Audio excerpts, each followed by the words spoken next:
Joining me now is the Chief Executive of the Motor Neurone Disease Association, Tanya Curry. Tanya, good to talk to you today. Rob Burrow did so much to raise awareness about MND during his life, didn't he? What kind of response have you seen since his death was announced? Oh, we've just had an absolute outpouring of grief and amazing tributes for all the work that Rob and his family did.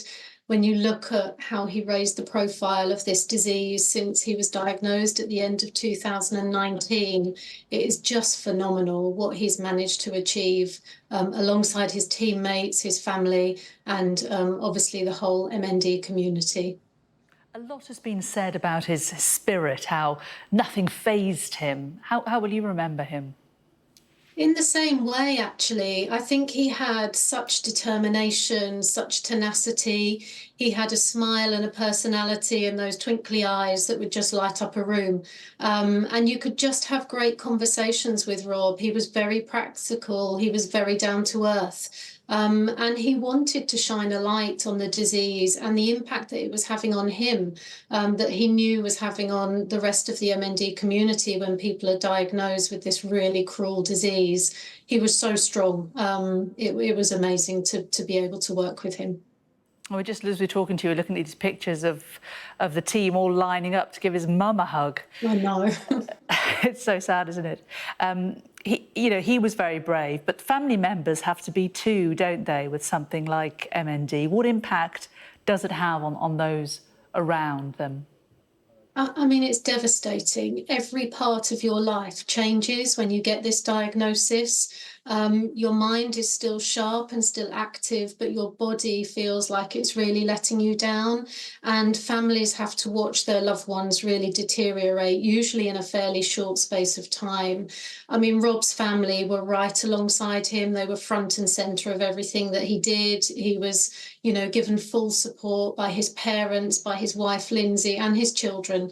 And actually, the rugby community you've seen today have really rallied round to support him at every level. And of course, his death has highlighted MND generally. For those who don't know, don't understand, what is it? It's a neurodegenerative disease, so the nerves kind of affect all the muscles in the body, and you will see people's muscles weakening and wasting over time with this diagnosis. So you will see people that have their speech affected, they have their walking affected, they're unable to swallow, and eventually their breathing becomes really difficult. So every physical aspect of their body deteriorates and changes. And what do we know about possible causes? We're really working on that. I mean, we're doing some research to look at environmental causes, genetic causes, maybe how lifestyle affects people, but we don't have that one kind of silver bullet at the moment to tell us what exactly causes it in each individual. It's often a whole range of things that lead up to this diagnosis, and that's what's making some of this really hard to understand and then treat. And the centre that he had raised so much money for, this Rob Burrow MND Centre, we saw the work on the groundwork starting today. Why is that an important centre? What help can that give to those suffering? Well, obviously, Rob had his care from the Leeds Centre. The current building is not fit for purpose for people with MND. So across the country, we have a whole range of care centres like that Rob, had his treatment from.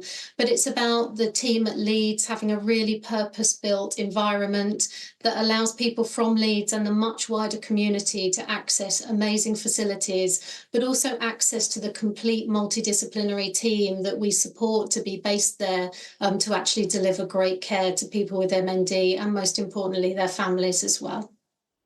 Is it possible to place a figure on how much money Rob has raised? And people will have donated money in the last 24 hours, won't they? Yeah, they absolutely had. I mean, I think I was quoting over 7 million yesterday, but I think when we've looked across all the channels and all the charity work that he's done, it's in tens of millions. You're up to nearly 15 million. It's phenomenal what he's done with his friend Kevin Sinfield, but actually the awareness that he's raised is more than the monetary value in lots of sense.